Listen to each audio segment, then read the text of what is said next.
오늘 하나님의 말씀은 마태복음 10장 1절로 15절 말씀입니다. 오늘 나눌 하나님의 말씀 마태복음 10장 1절로 15절 말씀입니다. 함께 합독하시도록 하겠습니다. 예수께서 그의 12제자를 부르사 더러운 귀신을 쫓아내며 모든 병과 모든 약한 것을 고치는 권능을 주시니라. 12사도의 이름은 이러하니 베드로라 하는 시몬을 비롯하여 그의 형제 안드레와 세베대의 아들 야고보와 그의 형제 요한, 빌립과 바돌로메, 도마와 세리마테, 알페오의 아들 야고보와 다데오, 가나안인 시몬 및 가룟 유다 곧 예수를 판 자라. 예수께서 이 12를 내보내시며 명하여 이르시되 이방인의 길로도 가지 말고 사마리아인의 고을에도 들어가지 말고 오히려 이스라엘 집에 잃어버린 양에게로 가라. 가면서 전파하여 말하되 천국이 가까이 왔다 하고 병든 자를 고치며 죽은 자를 살리며 나병 환자를 깨끗하게 하며 귀신을 쫓아내되 너희가 거저 받았으니 거저 주라. 너희 전대에 금이나 은이나 동을 가지지 말고 여행을 위하여 배낭이나 두벌 옷이나 신이나 지팡이를 가지지 말라. 이는 일꾼이 자기의 먹을 것 받는 것이 마땅함이라. 어떤 성이나 마을에 들어가든지 그 중에 합당한 자를 찾아내어 너희가 떠나기까지 거기서 머물라. 또 그 집에 들어가면서 평안하기를 빌라. 그 집이 이에 합당하면 너희 빈 평안이 거기 임할 것이요 만일 합당하지 아니하면 그 평안이 너희에게 돌아올 것이니라. 누구든지 너희를 영접하지도 아니하고 너희 말을 듣지도 아니하거든 그 집이나 성에서 나가 너희 발에 먼지를 떨어버리라. 내가 진실로 너희에게 이르노니 심판날에 소돔과 고모라 땅이 그 성보다 견디기 쉬우리라. 아멘. 오늘 말씀에는 우리가 잘 알고 있듯이 12제자를 부르시고 파송하시는 내용이 기록되어 있습니다.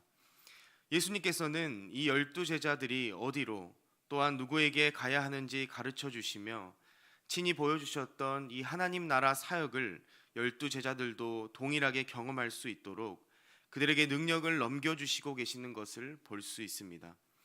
결국 예수님께서는 그들을 이스라엘의 잃어버린 양들에게 보내는 것입니다.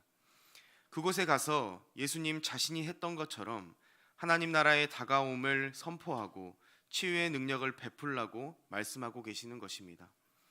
오늘 이 말씀을 통해서 오늘날 우리가 하나님께 부름받은 자로서 어떠한 삶을 살아야 하는지 함께 은혜 나누겠습니다.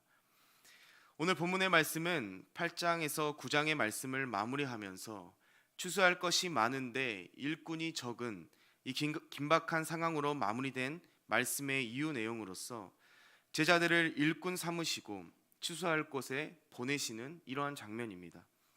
본문 1절에서 4절 말씀에서 먼저 12제자를 부르시고 그들의 이름을 나열하고 계시는 것을 볼 수 있습니다. 이들을 12명으로 세우신 것은 분명히 의도된 바가 있을 것인데 이는 하나님 나라의 새 이스라엘의 12지파를 상징하고 있는 것입니다. 지금껏 제자들은 예수님 곁에서 함께 다니면서 하나님 나라의 사역의 목격자로서 동행했습니다. 이제는 본인들이 직접 그 사역의 당사자들로 보냄을 받고 있는 것입니다. 예수님께서는 파송 전에 그들을 세우시고 또한 자신이 보여주었던 이 귀신을 쫓고 병을 치유할 수 있는 권능을 이 12제자에게 주십니다. 제자들은 예수님께서 주신 이 신적 권능으로 그들 안에 있는 하나님 나라의 실체를 경험하게 됩니다. 하나님 나라를 방해하는 이 어둠의 세력, 사탄의 권세를 제압하며 죄된 현실 속에서 뒤틀린 육체와 영혼을 치유하고 있는 것입니다. 이것들이 예수님께서 주신 능력으로 말미암아 가능케 되었다는 것입니다. 제자들을 통한 권능의 사역은 곧 권능의 주체이신 예수님의 사역이 됩니다. 그러므로 제자들의 권능은 예수님께서 제자들 가운데 함께 하신다는 명백한 증거가 되는 것입니다. 예수님의 제자들은 예수님의 메시지와 전도를 확대하는 그 사명의 부르심을 받습니다. 이 사명을 완수할 준비를 갖추게 하기 위해서 예수님께서는 그들에게 꼭 필요했던 이 권능을 부여하시는 것입니다. 예수님께 받은 권능이 없다면 사명도 있을 수 없다는 것입니다. 이처럼 12제자는 하나님의 새 시대와 새로운 활동을 대표하는 사람들입니다. 그러나 더 많은 사람들이 필요하다는 것입니다. 그 사람이 우리가 되어야 합니다. 우리는 마태복음을 수없이 읽으면서 우리가 이 파송된 12제자와 연속선에 있다는 사실을 너무나도 잘 알고 있을 것입니다. 하지만 대부분의 사람들은 이것을 그저 알면서 그친다는 것입니다. 우리가 하나님께 부름받은 제자요, 또한 일꾼으로서 하나님의 권능을 받고 예수 그리스도를 담대하게 전해야 합니다. 나의 힘이 아니라 예수 그리스도의 권능으로 말미암아 복음을 전해야 한다는 것입니다. 이어지는 5절로 15절 말씀은 제자들을 파송하시면서 예수님께서 주시는 명령에 대해서 이어지고 있습니다.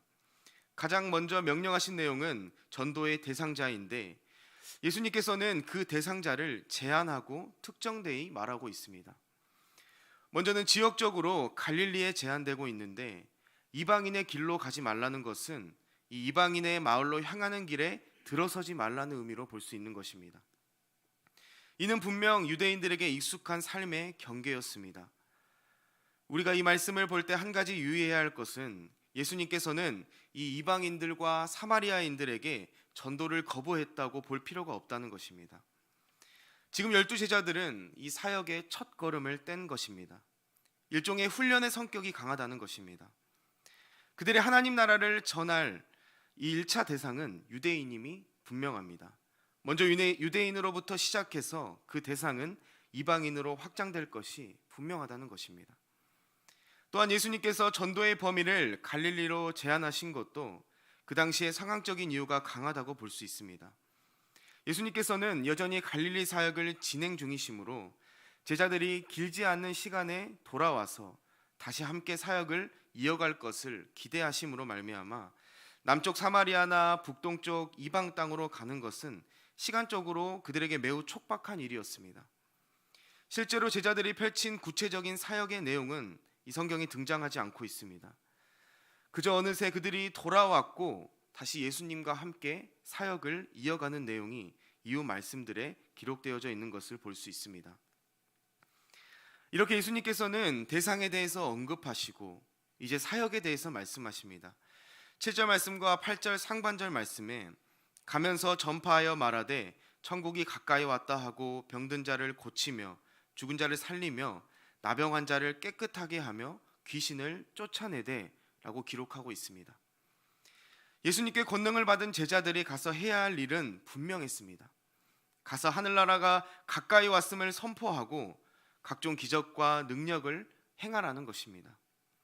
예수님께서 행하시던 그 사역들을 그대로 제자들도 보고 듣고 또한 경험한 대로 똑같이 행하라고 말씀하고 계시는 것입니다.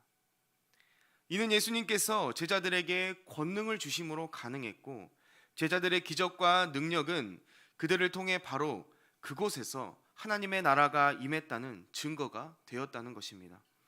그리고 이를 어떻게 하라고 말씀하십니까? 거저 받은 대로 거저 주라고 말씀하시고 사역에 대한 아무런 대가도 요구하지 말라고 말씀하시고 또한 바라지도 말라고 말씀하고 계신다는 것입니다. 이는 제자들의 태도를 말하고 있는 것입니다. 하나님 나라의 중요한 속성 중 하나는 하나님의 자비와 긍휼이 백성들에게 베풀어지는 것입니다. 예수님께서 제자들에게 왔을 때 제자들은 그 자비를 경험했습니다. 이처럼 그들도 복음을 전할 대상자들로부터 어떠한 기적의 대가도 바라지 말라는 것입니다. 이어서 전도 여행의 채비에 대해서 말씀하시죠. 예수님께서는 금, 은, 돈 같은 돈을 전대에 넣지 말고 배낭이나 두벌옷 그리고 산이나 지팡이를 가지지 말라고 하십니다. 이는 우리가 생각할 때 누구에게도 어떤 기대 없이 전도 여행을 떠나는 제자들에게 최소한의 이 재정적인 필요도 확보하지 말라는 말씀으로 자칫하면 들릴 수 있습니다. 하지만 이 말씀이 뜻하는 것은 보냄받은 일꾼은 보내신 자가 책임져 주신다는 것입니다. 그것을 온전히 믿지 못하고 타인에게서 취하거나 스스로의 부족을 채우려고 준비하지 말라는 것입니다. 제자들은 예수님께서 부르실 때 어떠한 반응을 보였습니까? 모든 생계 수단을 뒤로하고 예수님의 부르심에 순종했습니다. 예수님의 말씀에 순종했다면 그 책임은 누가 져주십니까? 예수님께서 져주실 것입니다. 일꾼을 보내신 이가 책임지신다는 것입니다. 일꾼이 자기를 보낸 주인을 전적으로 의지하는 것은 어쩌면 당연한 일일 것입니다. 하나님을 의지하는 자는 하나님께서 먹이십니다. 하나님의 전적인 돌봄을 받는다는 것입니다. 이러한 돌봄은 하나님께서 예비하신 사람들을 통해 이루어지게 된다는 것입니다. 11절로 15절은 전도지에 들어가 머무는 방법과 또한 전도를 했을 때 배척받았을 때의 그 자세에 관해서 말씀하고 계십니다. 예수님께서는 합당한 자를 찾아내서 그곳에서 머물라고 말씀하십니다. 이는 단순히 그들을 잠자리를 재워줄 만한 사람을 찾으라는 그러한 의미보다는 복음 전도의 가치를 바로 이해하고 또한 이 전도자들을 충심으로 섬길 수 있는 그 신앙의 사람을 찾으라는 그러한 의미를 가지고 있다는 것입니다. 그리고 그곳에서 평안을 빌라고 말씀하시는데 이는 관례적인 인사로서의 평안이 아니라 좀 더 본질적으로 하나님의 온전한 통치에서 비롯된 그 하나님 나라의 샬롬을 빌라는 말씀인 것입니다. 그리고 나서 본문의 말씀은 그 집에 평안이 선포되었을 때에 두 가지 반응에 대한 자세에 대해서 언급하고 있습니다. 평안을 받는 자가 있는가 하면 평안을 거절하는 자가 있다는 것입니다. 중요한 것은 복음을 듣는 사람의 반응에 상관없이 제자들은 무조건 그 집에 평안을 전해야 한다는 것입니다. 그리고 애시당초에 이 영접과 환대를 거부할 경우에는 그 제자들이 평안을 빌 가능성 그 자체가 허락되지 않기에 그때는 어떻게 하라고 말씀하십니까? 발의 먼지를 털어버리라고 명령하십니다. 이는 유대인이 이방인 마을을 지나면서 자신들의 발의 먼지를 털어버림으로 부정을 없앤 것이 그 하나의 관습으로 자리 잡았기 때문에 제자들은 그것이 어떠한 행위인지 너무나 잘 이해할 수 있었을 것입니다. 예수님께서는 이처럼 세세하게 전도의 대상자부터 또한 그들이 그 전도를 거부했을 때 어떻게 해야 할지까지 제자들에게 알려주셨다는 것입니다. 지금의 우리의 상황과 당시의 제자들의 상황은 수많은 차이가 있을 것입니다.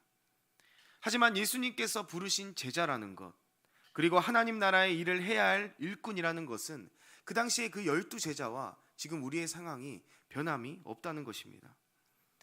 오늘 말씀을 통해서 우리를 부르신 하나님의 그 부르심에 우리가 온전히 순종하고 우리가 하나님께 받은 그 사명을 하나님께서 주신 권능으로 말미암아 온전히 감당할 때 하나님께서는 우리를 잘했다 칭찬해 주시고 착하고 충성된 종이라고 일컬음을 받게 될 것입니다. 오늘 이 말씀을 오랫동안 기억하시기를 간절히 소망합니다. 함께 기도하겠습니다.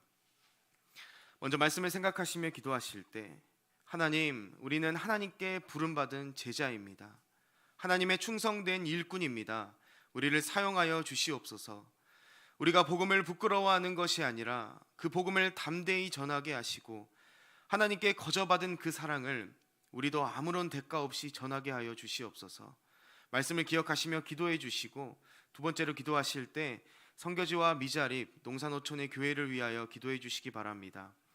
타국에서 하나님의 복음을 증거하는 선교사님들과 항상 동행하여 주시고 하나님께서 그들의 수고를 아시오니 이 땅의 축복과 하늘의 상급을 허락해 주시옵소서. 또한 미자립 교회와 농산어촌 교회 가운데 함께하여 주시고 어려움 가운데에 하나님의 복음을 증거하는 그 수많은 교회들을 기억하시고 그들의 교회가 예수 그리스도로 말미암아 부흥하고 말씀 안에 바로 서게 하여 주시옵소서. 오늘 말씀을 위하여 또한 선교지와 미자립 농산어촌의 교회를 위하여 이 시간 함께 기도하겠습니다. 사랑의 하나님, 은혜를 감사합니다. 하나님, 오늘 이 아침에도 하나님의 말씀 주심에 너무나도 감사합니다. 하나님, 12제자를 정말로 파송하신 것처럼 우리가 그 제자가 되기를 원합니다. 하나님, 우리가 그 충성된 일꾼이 되기를 원합니다.